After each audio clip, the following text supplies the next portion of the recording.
Hello student, अभी हमने human reproduction जो चैप्टर था अपना वो फिनिश किया है, अपना क्लियर भी हो गया है। आज हम पढ़ेंगे उसके आगे का, या हम कह सकते हैं कि ह्यूमन रिप्रोडक्शन से ही जुड़ा हुआ चैप्टर है। इसको नाम दिया गया है रिप्रोडक्टिव हेल्थ। एक चीज़ मैं आपको इसके लिए बता देता हूँ उसको शुरू करने से पहले कि रिप्रोडक्टिव हेल्थ जो है जितना इम्पोर्टेंट हमारे लिए ह्यूमन रिप्रोडक्शन एंड एम्ब्रियोलॉजी जो चैप्टर है उतना ही इम्पोर्टेंट रिप्रोडक्टिव हेल्थ वाला चैप्टर है। दूसरी चीज़, जहाँ ह्यूमन रिप्रोडक्शन से हर साल 3 से 4 क्वेश्चन कवर होते हैं, तो रिप्रोडक्टिव हेल्थ में से 2 से 3 क्वेश्चन यहाँ से कवर होते हैं। यदि अपन कहें कि इन दोनों से मिला के 5 से 7 क्वेश्चन, कई बार क्या होता है कि 8 क्वेश्चन तक भी इन दोनों चैप्टर से कवर हो जाते हैं। लेकिन क्वेश्चन जो आता है वो क्वेश्चन ऐसे नहीं है कि केवल पर्टिकुलर किसी चैप्टर से आएगा।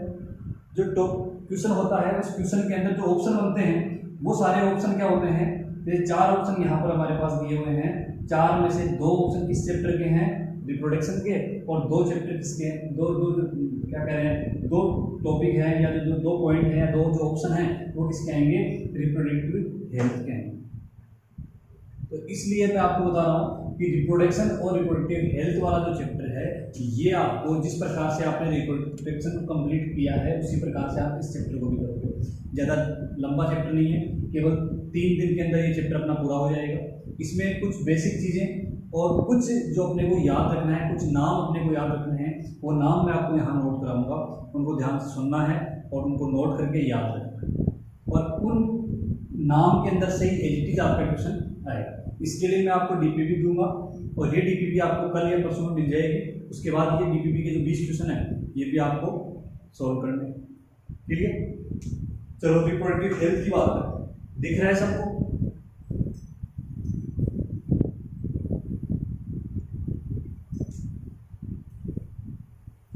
रिप्रोडक्टिव हेल्थ जन्म स्वास्थ्य है। अब देखो बच्चों, जन्म स्वास्थ्य पढ़ना जरूरी क्यों है? रिप्रोडक्शन से संबंधित जितनी भी सारी बातें हैं वो इस जन्म स्वास्थ्य के पहलू के अंदर बात की गई है। तो अपन स्टार्ट करते हैं। सबसे पहले बात करेंगे हम हेल्थ जिसको आप कह रहे हो स्वास्थ्य। आपसे पूछा जाए कि हेल्थ या स्वास्थ्य क्या है, इसके लिए मैं बता दूं आपको कि स्वास्थ्य वाला जो टॉपिक है, अपना हेल्थ वाला जो टॉपिक है, ये इससे हम आगे स्टार्ट करेंगे। जब अपना रिप्रोडक्टिव हेल्थ कंप्लीट हो जाएगा उसके बाद में हम पढ़ेंगे ह्यूमन हेल्थ एंड डिजीज, और ह्यूमन हेल्थ एंड डिजीज में हम कंप्लीट स्वास्थ्य की बात करेंगे और उस स्वास्थ्य में किस प्रकार से स्वास्थ्य को बनाए रखा जाता है, इम्यूनिटी क्या होती है, किस प्रकार से शरीर में बीमारियां होती है, कौन कौन सी बीमारी संक्रामक है, असंक्रामक कौन सी है, वो सारी बातें हम इसके अंदर पढ़ेंगे। हम अब देखो स्वास्थ्य के अंदर यानी कि हेल्थ जो है वो कंप्लीट टॉपिक अपने आप, उस हेल्थ में भी यहाँ पे हमने जोड़ दिया है रिप्रोडक्टिव, यानी कि ऐसा स्वास्थ्य जो जन्म से संबंधित है। समझ पा रहे हो? रिप्रोडक्टिव हेल्थ, देखो रिप्रोडक्टिव हेल्थ जो है यानी कि हेल्थ स्वास्थ्य की बात कर, लेकिन स्वास्थ्य भी कौन सा है, रिप्रोडक्टिव, जन्म स्वास्थ्य। यानी कि हम कह सकते हैं कि जन्म स्वास्थ्य क्या होता है, जन्म से संबंधित जो भी हेल्थ की बात अपन करेंगे या जन्म से संबंधित जो भी बीमारियां हैं, कुछ असामान्यताएं हैं, तो वो सारी किसके अंतर्गत पड़ी जाती है, रिप्रोडक्टिव हेल्थ के अंदर पड़ी जाती है। उन बीमारियों का कैसे वो फैलती है, कैसे उनका इलाज किया जा सकता है, कैसे उन बीमारियों के संक्रमण से बचा जा सकता है, आई बात समझ में? वो सारी चीजें हम इसके अंदर पढ़ेंगे। WHO जो है वर्ल्ड हेल्थ ऑर्गेनाइजेशन, इसके अकॉर्डिंग हेल्थ की जो डेफिनेशन दी गई है उसकी यदि अपन बात करें तो यहां आपको याद रखना है कि ये जो स्वास्थ्य अपन जिसको कह रहे हैं, देखो एक तो क्या होता है अपना इमोशन। इमोशन समझते हो? हाँ जी। दूसरा ये इसके अंदर बात करें फिजिकल, या आप इसको इमोशन न कह के इमोशनल भी कह सकते हो। समझ रहे हो? देखो स्वास्थ्य को किस प्रकार से हम परिभाषित कर सकते हैं? तो स्वास्थ्य के लिए अपन ये कहेंगे कि एक जो व्यक्ति हष्ट पुष्ट दिख रहा है, क्या वो स्वस्थ है? नहीं, हम उसको स्वस्थ नहीं कह सकते। उसके स्वास्थ्य की जांच के लिए हमें क्या करना पड़ेगा कि वो मानसिक रूप से स्वस्थ है कि नहीं। फिजिकली स्वस्थ होना कंप्लीट स्वास्थ्य नहीं कहलाता है, उसके लिए मानसिक रूप से, सामाजिक रूप से भी स्वस्थ होना जरूरी है। यानी कि जो व्यक्ति फिजिकली, मेंटली एंड सोशियली, मानसिक रूप से और सामाजिक रूप से समाज के अंदर यानी कि वो कुरीतियां तो नहीं फैला रहा है, कुछ अभद्र व्यवहार तो नहीं कर रहा है, वो सारी चीजें यदि उसमें नहीं है तो उसे हम क्या कहेंगे? स्वस्थ कहेंगे। तो स्वास्थ्य की परिभाषा आपको याद रखनी है। देखो, फिजिकल, इमोशन,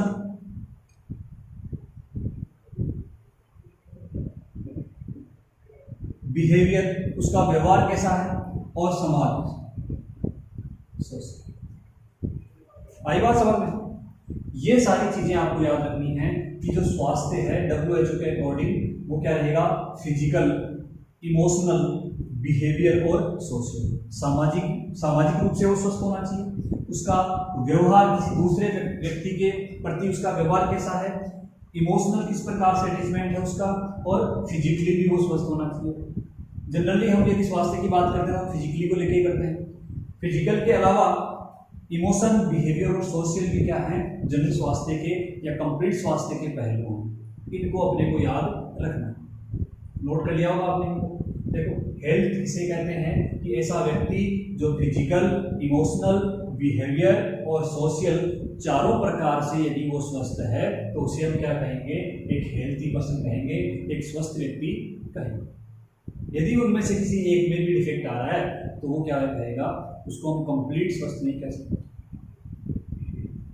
स्वास्थ्य के बारे में ये बातें नोट करो,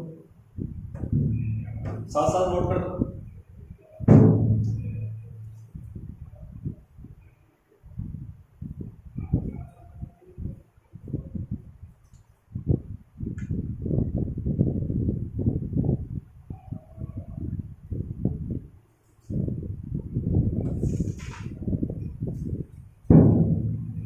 इसके बाद में आगे बात करते हैं हम। इस रिप्रोडक्टिव हेल्थ के अंदर एक चीज ऐड की गई थी, वो है फैमिली प्लानिंग, जिसको कहा गया है परिवार नियोजन। कब लागू किया गया था? 1951। ये आपको याद रखना। मैंने कहा था ना कि कुछ स्पेशल पॉइंट जो आपको याद रखने हैं। परिवार नियोजन कब लागू किया गया था? 1951 को लागू किया गया था। परिवार नियोजन के अंदर क्या है कि माता पिता कितनी संतान होनी चाहिए, कैसे उनकी केयरिंग कैसे होगी, किस प्रकार से वो इस जन स्वास्थ्य को समझ सकते हैं, वो सारी चीजें इसके अंदर ऐड की गई कि मतलब एक परिवार, एक हेल्थी परिवार बनाने के लिए क्या क्या चीजें जरूरी है, उन सब का नॉलेज, उन सब के जो सिस्टम है वो परिवार नियोजन के द्वारा क्या किए गए बच्चों ऐड किए गए। इसके अलावा एक और है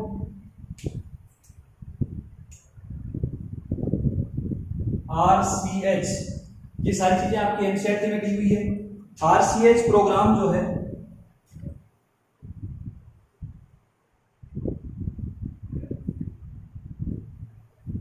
reproductive and child health programme है।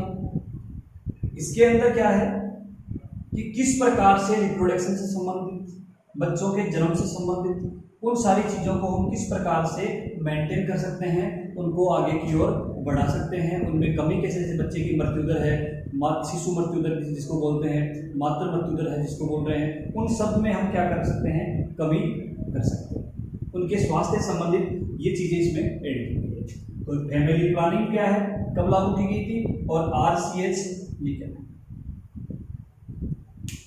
इसके मुद्दों की अपन बात करेंगे इस बार, ये दोनों नाम नोट कर दो।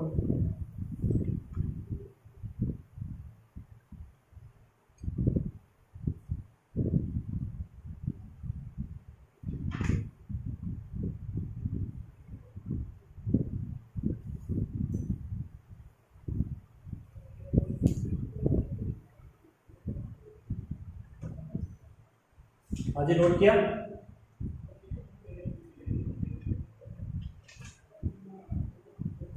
आरसीएच का नाम तो याद रह जाएगा। हिंदी में लिखता हूँ, बाल एवं जनन स्वास्थ्य सेवा कार्यक्रम।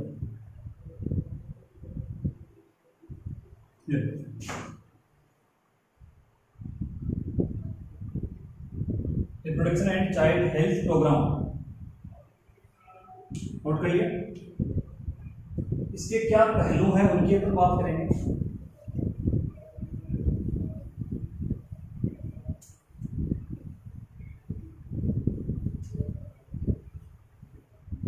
हो गया?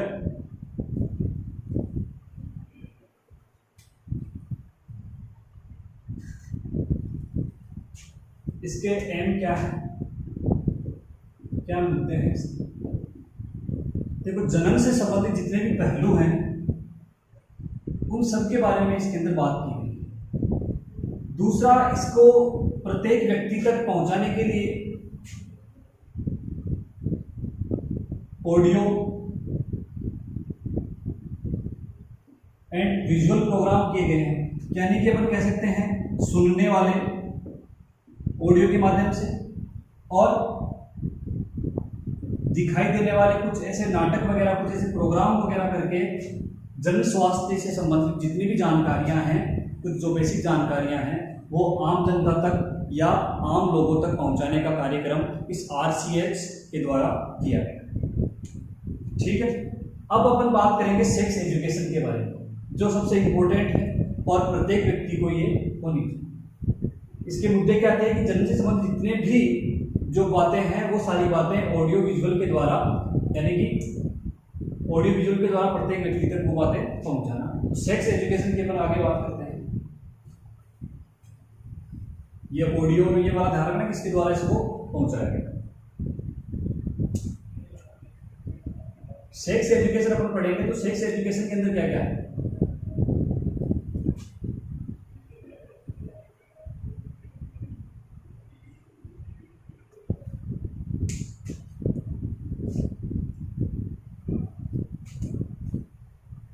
देखो, सेक्स एजुकेशन के अंदर एक तो डिजीज से रिलेटेड वर्ड है एसटीडीज,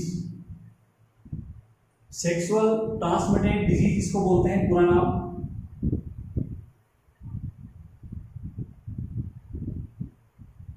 प्रेगनेंसी, गर्भावस्था, गर्भ निरोधक गोलियां कॉन्ट्रासेप्शन, और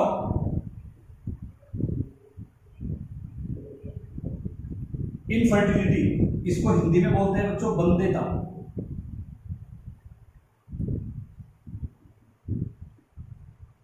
गर्भ निरोधक, गर्भावस्था, ठीक है। और एसटीडी क्या है? जितनी भी जनन से संबंधित बीमारियां होती है या जनन अंगों पे होने वाली बीमारियां, जनन अंगों से, या जितनी भी हम कह रहे हैं कि इसमें सेक्सुअल जो मीडियम है इसके द्वारा फैलने वाली बीमारियों को किस पे ऐड किया गया है? एसटीडीज के अंदर ऐड किया गया है, जिसको बोलते हैं सेक्सुअल ट्रांसमिटेड डिजीज। तो इस सेक्स एजुकेशन में अपने को क्या क्या पढ़ना है? एक तो एसटीडी कौन सी बीमारियां हैं जिनको एसटीडी के अंदर डाला गया। एसटीडी को कौन वाली नहीं, याद रखना इसको। एसटीडी कौन कौन सी बीमारियां हैं। प्रेगनेंसी के बारे में मैंने आपको कंप्लीट पढ़ा दिया है रिप्रोडक्शन के अंदर कि कितने महीने की होती है, किस प्रकार से गर्भावस्था शुरू होती है, किसे कौन कौन से हार्मोन उसको मेंटेन करते हैं। अब उनमें कोई असामान्यता आ रही है तो वो क्या कर रही है? इसको विरोध कर रही है। ये चीज आपने नहीं पढ़ी है, ये अपन पढ़ेंगे कि गर्भ निरोधक क्या होता है। कि कुछ दंपति ऐसे होते हैं जिनमें यानी उनको संतान नहीं चाहिए होती है, तो वो किस प्रकार से संतान पैदा होने से उसको रोक सकते हैं। दूसरा है इनफर्टिलिटी, कुछ ऐसे माता पिता या कुछ ऐसे दंपति जो क्या कर रहे हैं, उनके अंदर उनसे संतान उत्पन्न नहीं हो रही है, कुछ उनकी फिजिकली या अपन कह सकते हैं कि कोई भी उनमें ऐसी कोई समस्या है जिस कारण से उनकी संतान पैदा नहीं हो रही है, तो इनफर्टिलिटी जो है बंधेता है उसका क्या उपाय किया जा सकता है, उससे कैसे उबरा जा सकता है, कैसे बचा जा सकता है। ये चारों पॉइंट हम अब डिस्कस करेंगे डिटेल से, तो एक बार इनको नोट कर लो।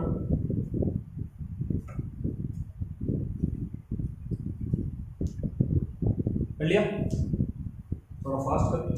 एक आप नोट कर लेना कि जो गर्भ निरोधक गोलियां हैं जैसे सहेली, CDRI, CDRI का पूरा नाम है central drug research institute, central drug research institute, और ये बच्चों कहां पर है? लखनऊ के अंदर है, जिसके अंदर सहेली नामक एक गर्भ निरोधक गोली है, यानी कि जिस गोली के सेवन से गर्भ नहीं ठहरता है, या अपन कह सकते हैं कि महिलाओं में प्रेगनेंसी नहीं होती है, तो उस गोली का निर्माण CDRI अपने इंडिया के अंदर लखनऊ जहाँ पे है वहाँ पे इंस्टीट्यूट है, जिसका नाम है सेंट्रल ड्रग रिसर्च इंस्टीट्यूट, वहाँ पर ये बनाएगी। इसका पूरा नाम कई बार पूछा जाता है, तो ये आपको याद रखना है। चलो आगे बात करते हैं।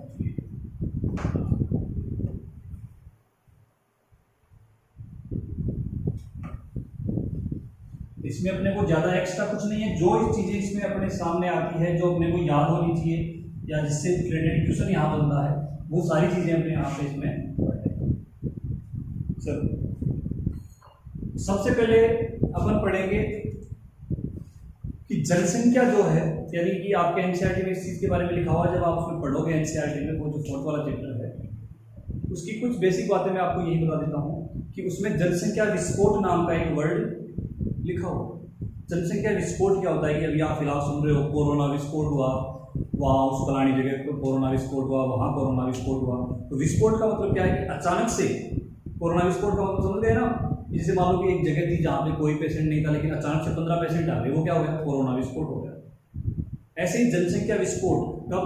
जब अपना भारत देश आज़ाद हुआ था, उस समय, यानी कि भारत देश आज़ाद होने के 2 ही सालों के अंदर अपनी जनसंख्या लगभग 1.5 गुना बढ़ गई थी। हमारे भारत देश की अपन बात करते हैं तो भारत देश आज़ाद हुआ था, उसके बाद में 2 सालों के अंदर जनसंख्या कितनी हो गई थी? लगभग 1.5 गुना जनसंख्या बढ़ गई थी। अब वो बढ़ने का कारण क्या है कि सबको आज़ादी मिली, और आज़ादी में क्या करें? जनसंख्या ही बढ़ाएंगे, और तो क्या करेंगे? सही है ना? हाँ, तो यहाँ पर बात करेंगे आज बर्थ कंट्रोल।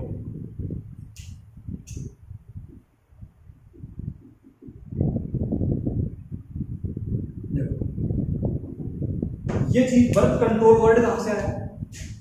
परिवार नियोजन कहां से आया कि जब जनसंख्या डबल हो गई, उस समय सरकार के सामने एक बड़ी चिंता, चुनौती खड़ी हो गई कि इतनी जनसंख्या बढ़ चुकी है, तो यदि 2 साल में इतनी बढ़ी है तो आने वाले 10 सालों में क्या कंडीशन होगी? हर जगह पे भारतीय हो जाएंगे। इसलिए उन्होंने परिवार नियोजन, बर्थ कंट्रोल जैसे कुछ ऐसे प्रोग्राम बनाए जिनसे जनसंख्या क्या हो सके, कंट्रोल की है। आपने कई बार नारा सुना होगा कि हम 2 हमारे 2, तो यानी कि एक जो दंपति है वो कम से कम 2 ही संतान पैदा करें ताकि जनसंख्या कंट्रोल रह सके। तो ये सारी चीजें इस जनसंख्या विस्फोट जो हो रहा था उसको रोकने के लिए चलाई गई। अब अपन यहाँ बात करते हैं कि बर्थ कंट्रोल क्या होती है। बर्थ कंट्रोल का मतलब ये होता है कि जो जनसंख्या बढ़ रही है, उस जनसंख्या कब बढ़ेगी? जनसंख्या कब बढ़ेगी? जब ज़्यादा से ज़्यादा बच्चे पैदा होंगे, और जब ज़्यादा से ज़्यादा बच्चे पैदा होंगे तो उनकी संख्या बढ़ेगी, फिर वो बड़े होंगे, फिर वो बच्चे पैदा करेंगे, जनसंख्या तो बढ़ी रही है ना। तो इस उन बच्चों की जो जन्म है उसको रोका जाए, किस प्रकार से रोका जाए? आई बात समझ? चलो इसके अंदर कुछ मेथड्स हैं, उनकी अपन बात करते हैं। बर्थ कंट्रोल 2 प्रकार से होती है, एक तो होती है नेचुरली, एक होती है आर्टिफिशियल। यानी कि नेचुरल का मतलब क्या होता है कि बिना किसी दवाई से, बिना किसी प्रोडक्ट के द्वारा हम क्या कर रहे हैं, वो जो बर्थ कंट्रोल है वो कर रहे हैं। क्लियर?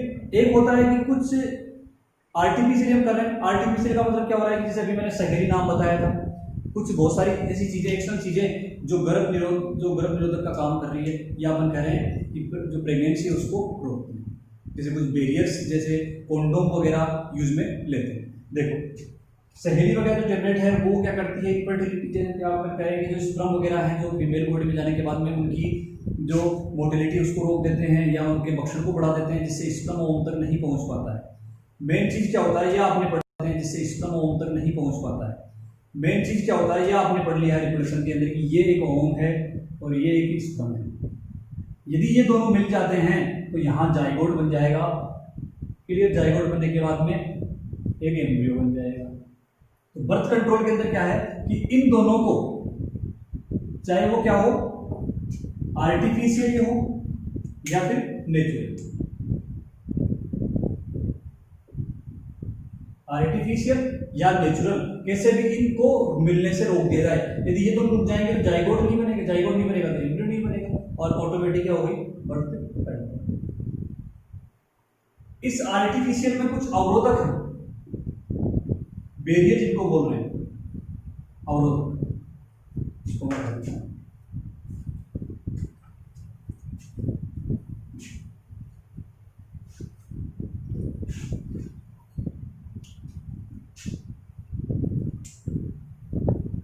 इसके अंदर जो अवरोधक बैरियर्स हैं वो होते हैं जैसे कॉन्डोम,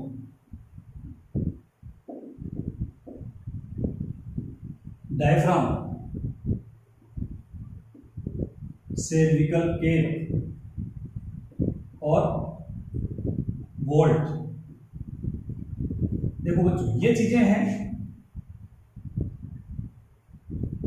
कौन कौन सी, अवरोधक बैरियर की अपन बात कर रहे हैं जिसमें कॉन्डोम है, डायफ्राम है, सर्विकल केप है और वोल्ट। इससे क्या होता है, ये कॉन्डोम जो है वो मेल और फीमेल दोनों के लिए अवेलेबल है। इसमें क्या होता है कि जो मैथुन होता है, मैथुन क्रिया से पहले इसको मेल क्या करेगा, पेनिस के ऊपर कवरिंग कर देगा और उस कवरिंग से जो सीमन है, ठीक है, जो सीमन है वो सीमन फीमेल बॉडी में नहीं जा पाएगा और फीमेल बॉडी में नहीं जा पाएगा तो स्पर्म यदि फीमेल बॉडी में नहीं जाएगा तो जाइगोट बनने की कंडीशन, डिसीजन होने की संभावना खत्म हो जाती है। ऐसे ही फीमेल के लिए होता है। कुछ चीजें ऐसी होती है जो फीमेल के बॉडी के अंदर इंजेक्ट की जाती है। सर्विकल केप है, जो सर्विक्स होता है उसको केप कर दिया जाएगा, जैसे इस प्रकार से जो माउथ होता है इसको यहाँ से बंद कर देंगे तो स्पर्म अंदर नहीं जा पाएगा। इसी प्रकार से डायफ्राम और वोल्ट का भी यूज किया जाता है। आई बात समझ में? अवरोधक वाली बात क्लियर है? ये लिख लो,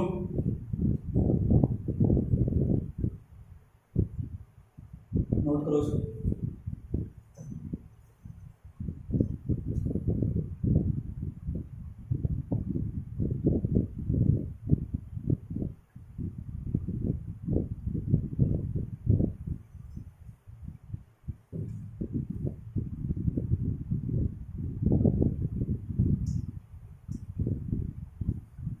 चलो आगे बात कर लें।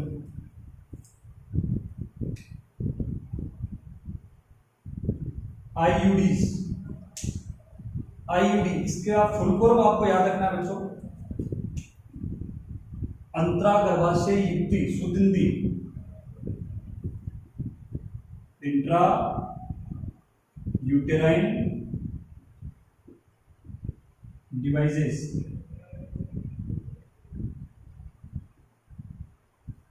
इंट्रा यूटेराइन डिवाइस, ठीक है।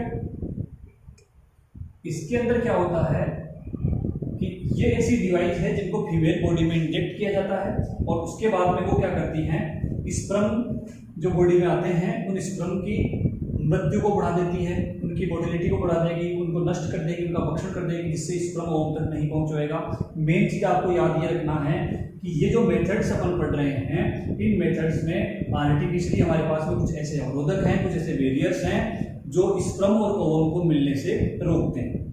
आई बात समझ में? और वो कैसे रोकते हैं, इन सब के बारे में बता दिया। इंट्रायूटेराइन डिवाइस है, ये कुछ ऐसे होते हैं जो कुछ हार्मोन्स रिलीज करती है, कुछ कॉपर आयंस रिलीज करती है, तो उनका भी नाम मैं बताऊंगा आपको। तो यहां पर बात करते हैं आगे।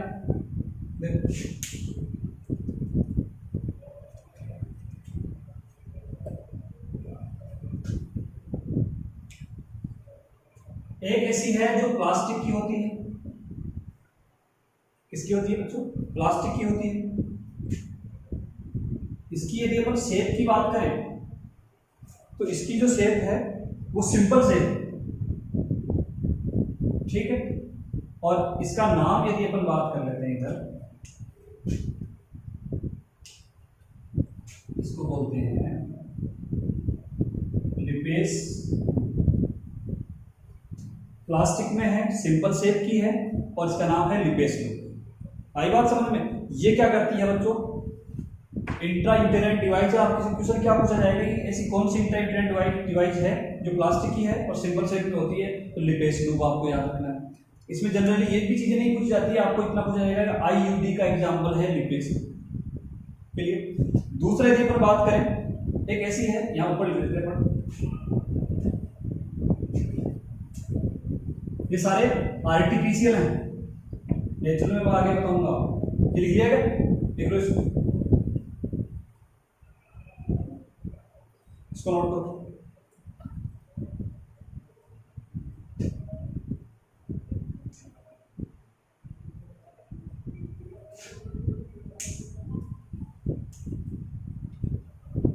लिख दिया? देखो डायरेक्ट नंबर 1 पे हो गया है, लिपेस लूप हो गया। नंबर 2 की बात करेंगे, कॉपर टी, कॉपर 7, मल्टीलोड 375, ठीक है। इसमें क्या होता है बच्चों, ये तीनों अलग अलग हैं, लेकिन इनका जो काम की यदि अपन बात करें तो ये क्या करते हैं, कॉपर जो आयन है,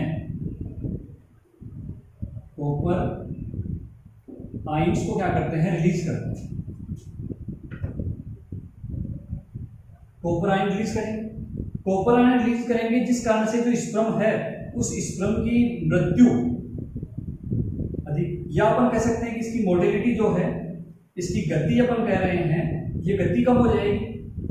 और स्पर्म की जब गति कम हो जाएगी तो वो ओम तक नहीं पहुंच पाएगा। मैंने आपको बताया था कि स्पर्म फीमेल बॉडी में कितने दिन जीवित रहता है, 24 घंटे।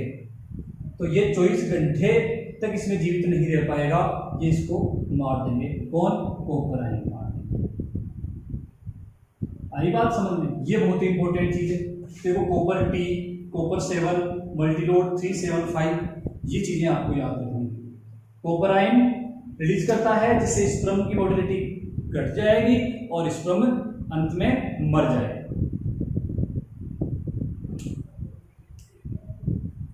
एक और है, ये तो आपने लिख ही लिया।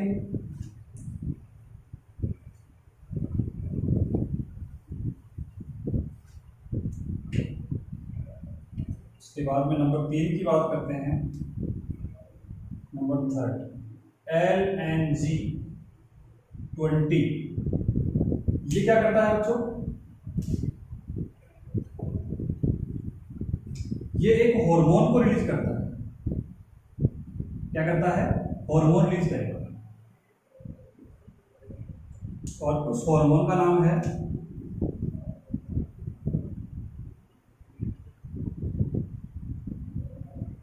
प्रोजेस्टेरोन। प्रोजेस्टेरोन, ठीक है। यानी कि इसमें क्या होता है, प्रोजेस्टेरोन एस्ट्रोजन जो दोनों हैं, दोनों का क्या होता है, कंबाइंड होता है, कॉम्बिनेशन होता है। और ये क्या कर रहा है, जो अभी मैंने आपको बताया कि कुछ आयंस, कुछ हार्मोन, और हार्मोन जैसे क्या कर रहे हैं कि वहां पर जैसे जो हार्मोन प्रोजेस्टेरोन कर रहा है वो कुछ रिलीज नहीं होने दे रहा। जैसे मान लो कि एलएच की मात्रा 14 दिन ज्यादा होती है, तब क्या होता है, ओवुलेशन होता है। तो यदि 14 दिन मान लो कि एलएच का लेवल बढ़ा ही नहीं तो ओवुलेशन कैसे होगा? तो कुछ तो क्या करते हैं, ये जो अभी हमने पढ़े हैं इनमें से आप लोगों को याद क्या रखना है, कुछ आयन ऐसी हैं जो क्या कर रही है, स्पर्म को नष्ट कर रही है। कुछ ऐसे हैं जो स्पर्म की मोटिलिटी को घटा दे रही है, और कुछ क्या करती हैं, ओवम को रिलीज ही नहीं होने देती है। जैसे सहेली वगैरह ये जो होती है वो क्या करती है, स्पर्म को, सॉरी ओवम को रिलीज नहीं होने देती है वहां से। इनमें क्या होता है, एस्ट्रोजन और प्रोजेस्टेरोन दोनों का कॉम्बिनेशन होता है, और दोनों के कॉम्बिनेशन होने के कारण एलएच और एफएसएच का जो लेवल है वो अपने पीक लेवल पे नहीं जा पाता है। क्लियर? नोट करो।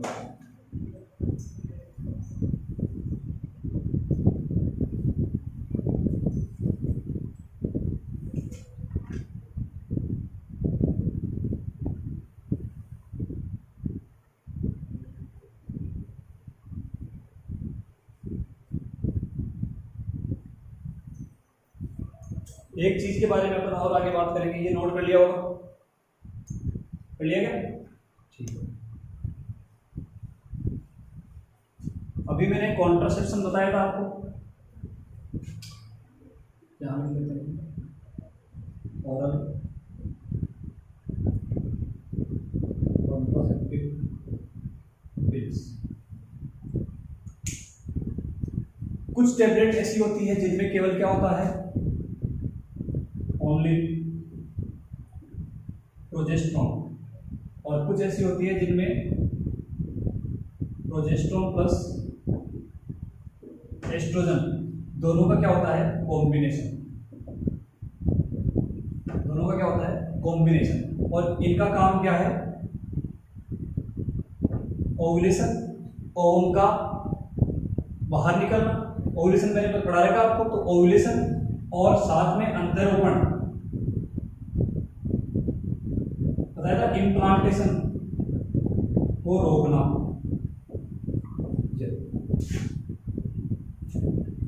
अभी कहा था ना मैं कि कुछ क्या कर रही है, स्पर्म को आगे जाने से रोकती है, उसकी गति रोक देती है, उसको नष्ट कर देती है, तो वो सारी बातें हमने यहाँ पे कर ली। यहाँ आप ये देखो कि ओरल कॉन्ट्रासेप्टिव पिल्स जो है वो कौन कौन सी पिल्स हैं, उसकी बात हम बाद में करेंगे, लेकिन यहाँ पे याद रखना है कि जो पिल्स होती है उनमें क्या होता है, कुछ ऐसी जिनमें केवल प्रोजेस्टेरोन होता है, कुछ क्या है जैसे प्रोजेस्टेरोन और एस्ट्रोजन दोनों है, उनका कॉम्बिनेशन होता है, और ये क्या करेगी, ओव्यूलेशन और इम्प्लांटेशन दोनों को रोक देगी। इसमें क्या होता है, देखो दो चीजें होती हैं, समझना। ये जो कॉन्ट्रासेप्टिव पिल्स होती है उसमें क्या होता है कि फिक्स टाइम ड्यूरेशन होता है कि किस दिन तक खानी होती है। तो उसमें क्या होता है कि मेंस्ट्रुअल साइकिल जब स्टार्ट होता है उसी से ये स्टार्ट हो जाती है। तो एक महीने में मेंस्ट्रुअल साइकिल कितने दिन का होता है, 28 डेज। तो यहाँ पर ये 21 दिन तक कंटिन्यू खाई जाती है।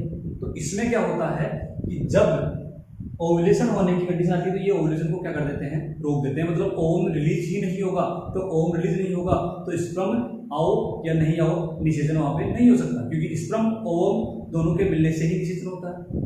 पहली बात, मान लो किसी कारणवश ओव्यूलेशन हो चुका है तो ये निषेचन को रोकती है। तीन चीजें होती है, सबसे पहले क्या होगा, ओव्यूलेशन। इस पर हम मान रहे हैं कि स्पर्म यहाँ पे मौजूद है, तो ओव्यूलेशन होगा तो स्पर्म यानी कि स्पर्म पड़ा हुआ है, ओव्यूलेशन होगा तो ही निषेचन होगा। तो एक तो ये क्या काम करती है, ओव्यूलेशन को रोक देती है। मान लो ओव्यूलेशन किसी कारणवश हो गया है तो ये निषेचन को रोकती है, इसको रोकती है, निषेचन को रोक देगी। मान लो किसी कारणवश निषेचन भी हो गया है तो ये क्या करती है, फिर जो इम्प्लांटेशन है जिसको बोलते हैं आप अंतरोपण, भ्रूण का माता के गर्भ में यूट्रस की दीवार में धंसना अंतरोपण कहलाता है, इम्प्लांटेशन कहलाता है, बता रखा है। तो ये क्या करेगा, फिर इस इम्प्लांटेशन को रोक देगा। तो कुल मिला के ये क्या है, अलग अलग तरीके से अलग अलग समय में अलग अलग सिचुएशन के अकॉर्डिंग ये कॉन्ट्रासेप्टिव पिल्स काम करते हैं। क्लियर है यहाँ तक? तो ये जो आर्टिफिशियल मेथड हैं बर्थ कंट्रोल के वो हमने पढ़ लिए हैं। दूसरी यदि अपन आगे चीज करें, सर्जिकल जो मेथड है जैसे ऑपरेशन जिनको बोलते हैं, तो ये मेल में भी होता है फीमेल में भी होता है, उनकी बात अपन करेंगे नेक्स्ट टॉपिक। तो यहाँ आपको याद रखना है कि आर्टिफिशियल, देखो नेचुरल जो होता है उसके बारे में मैंने को ज़्यादा डिटेल से नहीं जाना है, थोड़ी सी दो बातें हैं वो मैं आपको बता देता हूँ। देखो नेचुरल क्या होता है, नेचुरल का मतलब क्या होता है कि किसी भी बैरियर मैंने बताया था, डायफ्राम, जो कॉन्डोम है या जो दूसरी जो चीज़ें आई थी वोल्ट वगैरह, सर्विकल केप वगैरह, वो तो है। और वो उसके अलावा कुछ टेबलेट्स हैं, कुछ आईयूडी हैं, तो वो क्या है कि वो इम्प्लांट की जाती है बॉडी के अंदर। तो बैरियर हैं या जो कुछ ऐसे उपकरण हैं जिनके माध्यम से हम क्या कर रहे हैं, गर्भावस्था या गर्भ ठहरने से रोकते हैं या महिला को प्रेग्नेंट होने से रोका जाता है, तो वो तो क्या हो जाएगा, आर्टिफिशियल हो गया। अब अपन नेचुरल कैसे रोक सकते हैं? देखो नेचुरल के लिए कुछ चीज़ें ऐसे हैं, जब मैंने आपको ये कहा था कि एक बच्चे का जन्म हुआ है, चाइल्ड बर्थ हुई है, तो चाइल्ड बर्थ हुई है तो जो फिटस जिसको अपन बोल रहे हैं वो 6 महीने तक माँ के दूध पे डिपेंड रहता है। तो 6 महीने तक जब माँ उसको अपना केवल स्तनपान करवाती है, उसके अलावा कुछ भी नहीं खिलाती है, तो जितना ज़्यादा वो स्तनपान करवा रही है तो उस समय क्या होता है, एक हार्मोन होता है,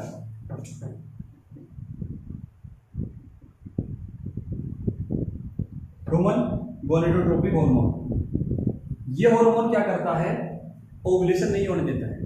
आई बात समझ में, ह्यूमन गोनेडोट्रोपिक हार्मोन HGH, ठीक है। अब यहाँ पे क्या हो रहा है कि उसको क्या यानी कि हम कह रहे हैं कि मिल्क एमेनोरिया बोलते हैं इसको। अब इसमें क्या हो रहा है कि ये जो दूध माँ एक जो माँ है वो अपने बच्चे को स्तनपान करवा रही है, तो स्तनपान करवाने के दौरान 6 महीने तक क्या हो रहा है, ओवुलेशन नहीं होगा। ओवुलेशन नहीं होगा तो उस समय प्रेगनेंसी होने की संभावना क्या है, बिल्कुल जीरो। आई बात समझ, क्या इसमें कोई अवरोधक लगाने की जरूरत पड़ी या कोई बाहर से वोल्ट वगैरह अंतरोपण वाली जो युक्तियां हैं जिनकी लगाने की जरूरत पड़ी, नहीं पड़ी। तो नेचुरल हो गया। एक चीज तो हो गई कि 6 महीने तक माँ अपने बच्चे को स्तनपान करवाएगी, 6 माह, ठीक है। उसके बाद में नंबर 2, आपने मेंस्ट्रुएशन साइकिल पढ़ा है और मेंस्ट्रुएशन साइकिल के अंदर मैंने आपको ये कहा था कि ओवुलेशन जो होता है ना 10 से लेके 16 दिन, ठीक है। 10 से लेके 16 दिन तक क्या इनके बीच में ओवुलेशन होता है। तो इन दिन के बीच में ये 6 दिन जो आपके पास में है, यदि इन 6 दिन मैथुन की क्रिया नहीं की जाए, ठीक है, तो स्पर्म नहीं आएगा फीमेल बॉडी में, और स्पर्म नहीं आएगा तो निषेचन नहीं होगा। उसके बाद में ओवम अपने आप मर जाएगा। तो ओवुलेशन वाले जो डे हैं इन दौरान संभोग क्रिया से या मैथुन क्रिया से बचा जाए, ये भी नेचुरल हो जाएगा।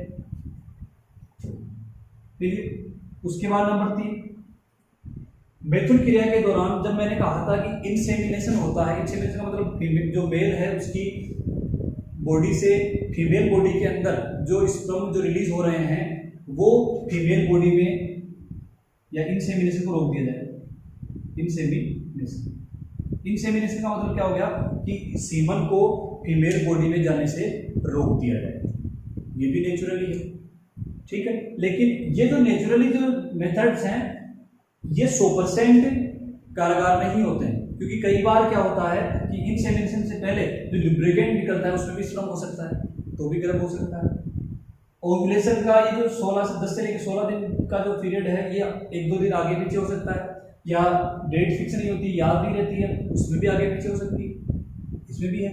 स्तनपान में महिलाओं यदि दूध वगैरह नहीं पिला रही है तो भी दिक्कत हो जाती है। तो ये जो नेचुरल मेथड है, तो नेचुरल मेथड की गारंटी कंपनी नहीं, ठीक है। जबकि आरटीपीसीआर क्या होता है 100% काम करता है, नेचुरल काम नहीं करता। लेकिन आरटीपीसीआर जो मेथड्स हैं उनके साइड इफेक्ट्स भी ज़्यादा होते हैं। तो ये सारी चीज़ें आपको याद रखनी है। आज का चैप्टर, ये जो आज का अपना टॉपिक था कि किस प्रकार से बर्थ को कंट्रोल किया जाता है, एसटीडीज क्या होती हैं, और ये बर्थ कंट्रोल हो गया, इनफर्टिलिटी वगैरह जो पॉइंट बचे हैं वो अपन आगे डिस्कस करेंगे। तो आज जो हमने पढ़ा है जैसे जन्म स्वास्थ्य क्या होता है, कौन कौन से स्वास्थ्य में पॉइंट्स होते हैं, किस प्रकार से ये जो आर्टिफिशियल मेथड है इनको यूज में लिया जाता है, कौन सा नेचुरल है, ये सारी चीज़ें अपनी हो गई है। ये आपको कंप्लीट याद रखना है। आज की क्लास में इतना है, धन्यवाद। किसी ने नोट नहीं किया हो तो 2 मिनट का टाइम दे रहा हूँ, नोट कर दो।